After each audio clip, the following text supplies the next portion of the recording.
Have you ever been completely, utterly alone in a place where every person you see might kill you? Where every sound could be your last warning? Every shadow could hide your death?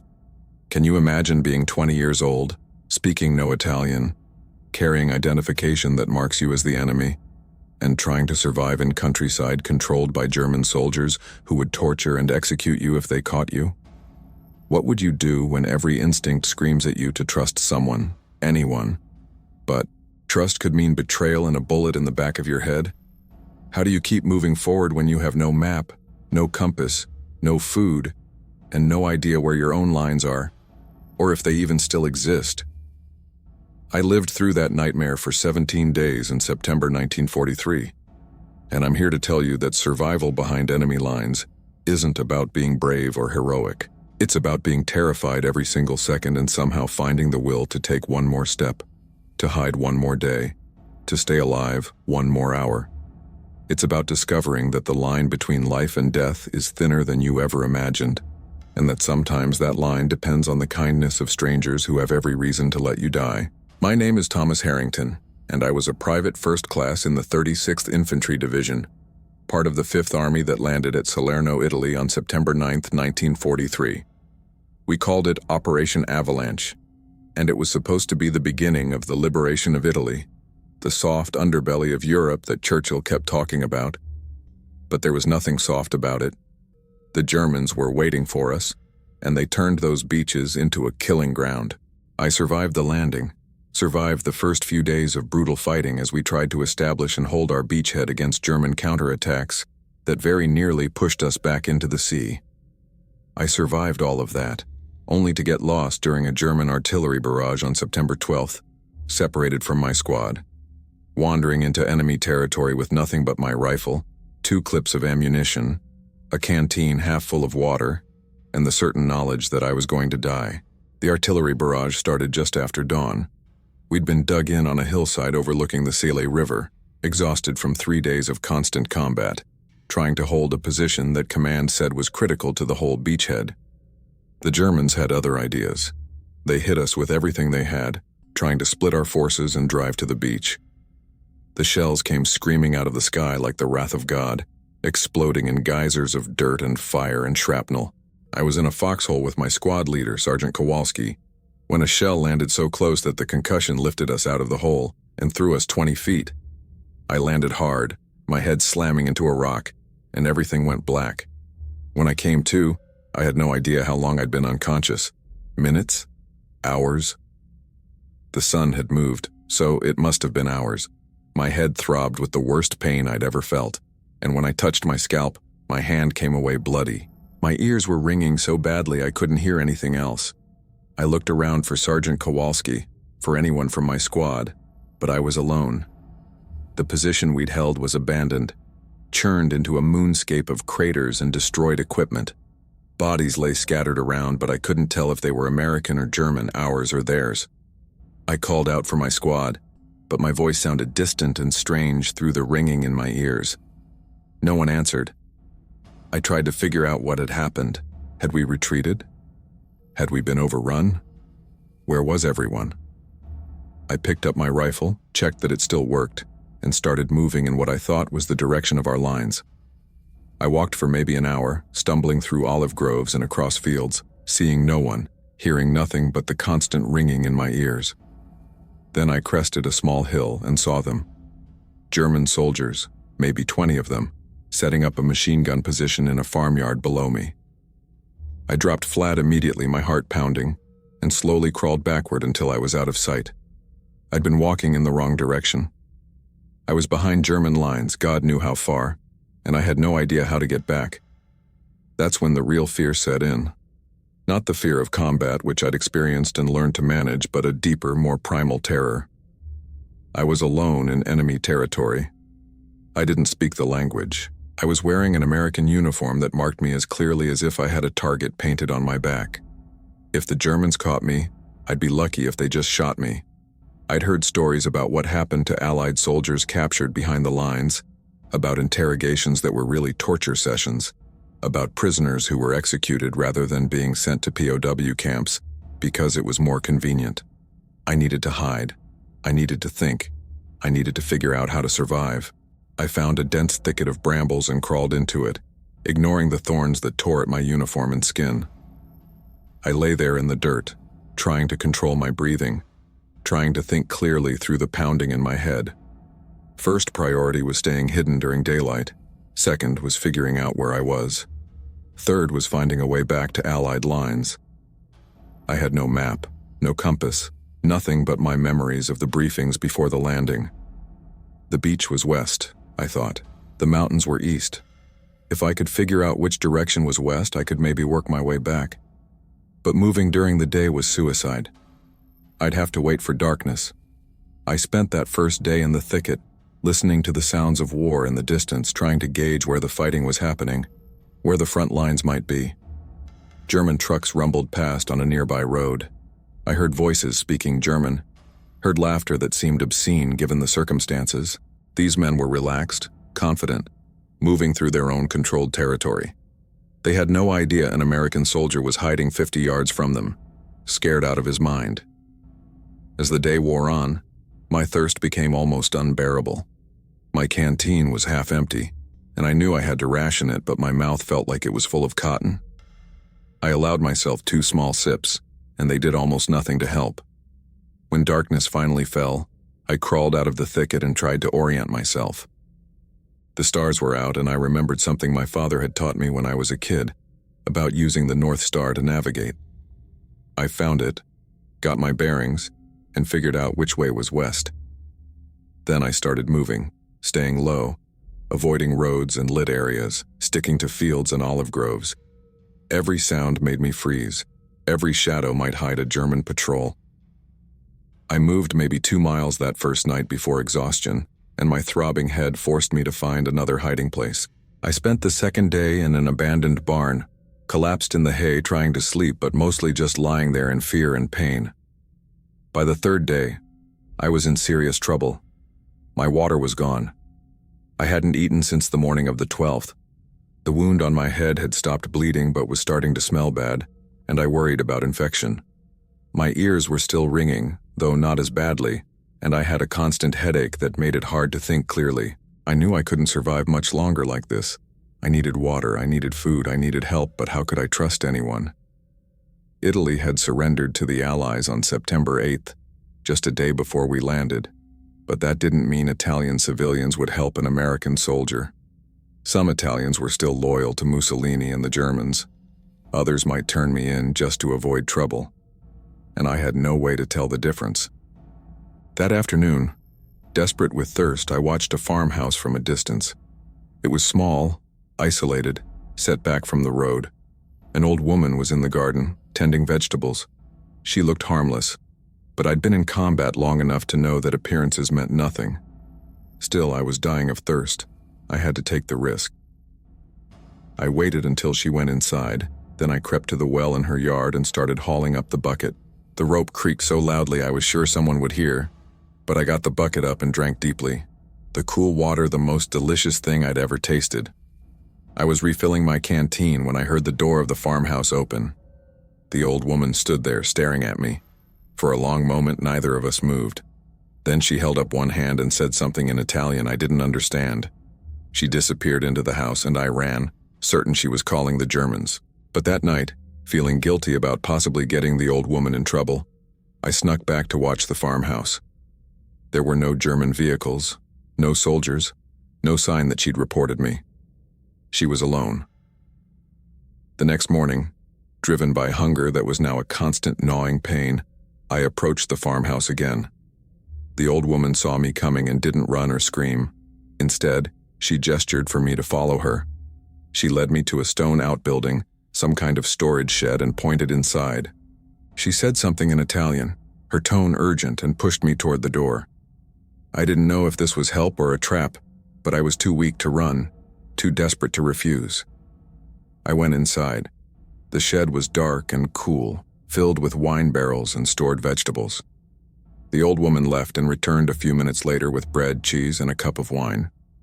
She handed them to me and put a finger to her lips, the universal gesture for silence. Then she left, closing the door behind her. I devoured the food, barely tasting it, just needing the calories, needing the strength. It was the first food I'd had in 4 days, and my stomach cramped immediately, not used to being full. I curled up on the dirt floor and slept, really slept, for the first time since being separated from my squad. When I woke, it was dark outside, and the old woman was back with more food and a cloth she'd soaked in water. She gestured at my head wound, and I understood she wanted to clean it. I let her, wincing as she dabbed at the crusted blood and infection. She made a disapproving sound and left, returning with something that smelled like herbs. She applied it to the wound, and it burned like fire, but I bit my lip and didn't cry out. She wrapped my head with a strip of cloth and patted my shoulder, speaking softly in Italian. I didn't understand the words, but I understood the meaning. She was trying to help me. For 3 days I hid in that shed. The old woman, whose name I never learned, brought me food twice a day and fresh water. She never asked me anything, never tried to communicate beyond simple gestures. I think she knew that harboring an American soldier could get her killed, but she did it anyway. On the 4th day, she came to the shed and gestured urgently for me to follow her. She led me through the olive grove behind her property to a narrow trail that wound up into the hills. She pointed up the trail and said one word I recognized: Americani. Then she pressed something into my hand. It was a small silver cross on a chain, and when I looked at her in confusion, she took my hand and closed it around the cross. She kissed my cheek, the way my grandmother used to, and pushed me toward the trail. Then she hurried back to her farmhouse, and I never saw her again.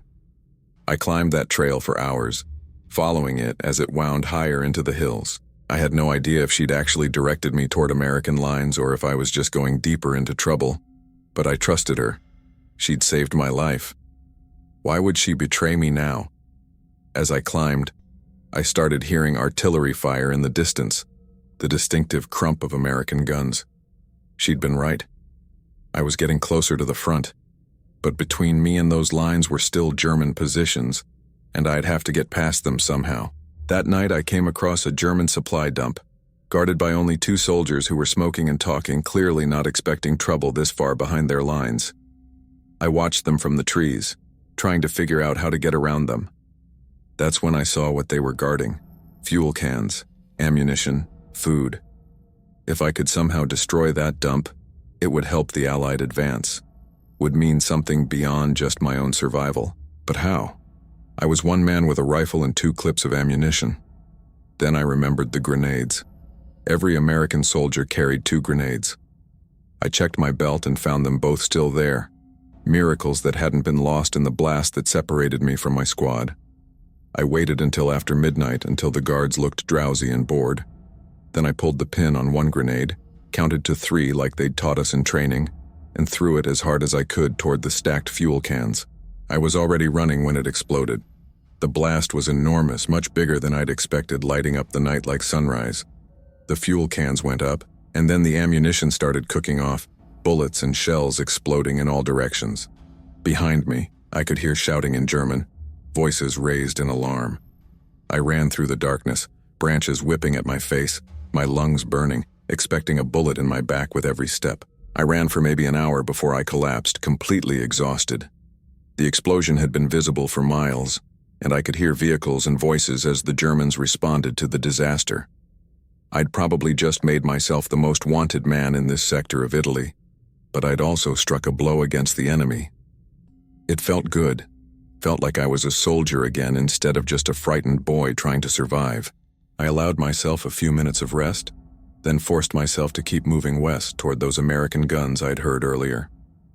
The next 2 days were a blur of hiding, moving at night, avoiding German patrols that were now actively searching the area. I was running on adrenaline and stubbornness, my body pushed beyond its limits. The old woman's food was long gone. My water was running low again. The wound on my head was better but still hurt constantly. I was starting to hallucinate from exhaustion and hunger, seeing things that weren't there, hearing voices in English that turned out to be just the wind. I knew I was near the end of my strength. If I didn't find American lines soon, I'd collapse and either die of exposure or be captured. On September 29th, my 17th day behind enemy lines, I came across a river. It was the Calore, though I didn't know that at the time. On the far side, I could see American positions, could see our characteristic green uniforms, could see an American flag flying over a command post. I'd made it. I'd found my own lines. But the river was between us, and I had no idea if the Germans controlled the near side or if there were patrols in the area. And even if I could cross, how would I identify myself? The Americans would see a filthy, bearded figure in a torn uniform emerging from German territory. They'd shoot first and ask questions later. I had to figure out how to cross safely and how to signal that I was friendly. I waited until midday, until I could see American soldiers clearly moving around their positions. Then I took off my helmet and waved it over my head, shouting at the top of my lungs, "American, I'm American, don't shoot, I'm coming across." I repeated it over and over as I waded into the river. The water was cold and deeper than I expected, and the current was strong. Halfway across, I heard shouting from the American side, heard officers yelling orders. I kept my helmet raised, kept shouting my identity, kept struggling toward the far bank. Then I heard the distinctive sound of rifles being chambered, and I realized they were aiming at me. They thought I was a German trying to trick them. "I'm Private First Class Thomas Harrington, 36th Infantry Division, 143rd Infantry Regiment." I screamed the words, hoping someone would recognize the unit designations, hoping someone would believe me. "I've been behind enemy lines since September 12th. I'm American, please don't shoot." The current grabbed me and I went under, swallowing river water, my pack dragging me down. I fought back to the surface and kept swimming, kept moving toward the bank where American soldiers stood with their rifles raised. I was maybe 10 feet from the bank when I felt hands grab me and haul me out of the water. I collapsed on the muddy shore, coughing and gasping, and looked up to see a captain standing over me with his pistol drawn. "What's your name, soldier?" His voice was hard, suspicious. "Thomas Harrington, sir. Private First Class, 36th Infantry Division." "What's your commanding officer's name?" I gave him Sergeant Kowalski's name, described my squad, gave the details of where we'd been positioned when the barrage hit. The captain listened, asked more questions, testing me, making sure I was who I claimed to be. Finally, he holstered his pistol and helped me to my feet. "Welcome back, soldier. We'd written you off as KIA. How the hell did you survive for 17 days behind German lines?" They took me to an aid station, where a medic cleaned and rebandaged my head wound and gave me water and food, forcing me to eat slowly so I wouldn't make myself sick. An intelligence officer came to debrief me, asking detailed questions about everything I'd seen, about German positions and movements, about the supply dump I'd destroyed. He was particularly interested in that. Told me the explosion had been seen from our lines and had caused significant disruption to German operations in that sector. He said I'd be recommended for a medal. I told him I didn't care about medals. I told him about the old Italian woman who'd saved my life, who'd hidden me and fed me and directed me back toward American lines. I asked if there was any way to thank her, to make sure she was safe. He said he'd make a note of it, but I knew the reality. There was no way to find one old woman in the chaos of a war zone. I never learned her name.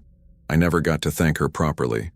I just have that silver cross she gave me, which I've worn every day since. They sent me back to a field hospital to recover, and then back to my unit. Most of my original squad was gone, killed or wounded in the fighting after I'd been separated. Sergeant Kowalski had survived, and when he saw me walk into the camp, he grabbed me in a bear hug and lifted me off my feet. "Harrington, you crazy son of a bitch. We thought you were dead." I told him the abbreviated version of the story, and he just shook his head in amazement. 17 days behind the lines. That's one for the record books, kid. But I didn't feel like I'd done anything amazing. I felt like I'd been lucky, impossibly lucky to have survived. Lucky that the old woman had chosen to help me instead of turning me in.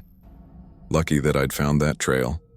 Lucky that I hadn't stepped on a mine or been spotted by a patrol or been shot trying to cross the river. Survival behind enemy lines wasn't about skill or bravery. It was about luck and the kindness of a stranger who owed me nothing and risked everything to help. I kept fighting in Italy, Through the winter of 1943 and into 1944, I was at Monte Cassino, at Anzio, at the liberation of Rome. I saw more combat, lost more friends, got wounded twice more, though never seriously enough for evacuation. But nothing compared to those 17 days behind enemy lines, to the terror of being completely alone in enemy territory, to the uncertainty of whether I'd survive another hour. That experience changed me in ways I'm still discovering 78 years later. It taught me about fear, about resilience, about the capacity of human beings for both cruelty and kindness. It taught me that survival sometimes depends on trusting strangers, on accepting help from unexpected sources, on believing that there's still goodness in the world even in the midst of war. I came home in 1945 after the war ended, and I built a life. I got married, had children, worked as a teacher for 35 years. I had a normal life, a good life, but I never forgot those 17 days. I never forgot the old Italian woman who saved my life. Every year on September 12th, the anniversary of the day I got lost, I take out that silver cross she gave me and I say a prayer for her. Wherever she is, whatever happened to her. I hope she survived the war. I hope she lived a long and happy life. I hope she knew that her kindness mattered, that she saved a young American soldier who would have died without her help. I'm 98 years old now, one of the very few World War II veterans still alive. My time is limited and I know that soon all of us will be gone, and these stories will fade into history books and documentaries that can never capture what it really felt like. But I'm telling this story now because it needs to be told. Because people need to understand that war isn't just about battles and strategies and victory. It's about individual human beings, terrified and alone, trying to survive. It's about the choices people make when they could look away, but choose to help instead. It's about the old Italian woman whose name I never learned, who risked her life to save mine because it was the right thing to do. That's the real heroism of war, not the medals and the monuments, but the quiet acts of courage and compassion that go unrecorded and unrewarded. So I honor her memory by telling this story. I honor all the people who helped Allied soldiers during the war, the resistance fighters and the ordinary civilians who opened their doors and shared their food and guided lost young men back to safety. They were heroes, every one of them, and they deserve to be remembered. That old woman saved my life and everything that came after. My wife and my children and my grandchildren and my great-grandchildren. All of it exists because she chose compassion over safety, because she chose to help a frightened enemy soldier who had stumbled into her life. I owe her everything, and I can never repay her. All I can do is tell her story and hope that somewhere, somehow, she knows that I survived, that her kindness mattered, that I never forgot. If this story moved you, if it reminded you of the power of compassion even in the darkest times, I'd be honored if you'd subscribe to hear more stories from World War II veterans. Share your thoughts in the comments below. These memories are precious, and soon they'll be gone forever. Thank you for listening to an old soldier's story. Thank you for remembering.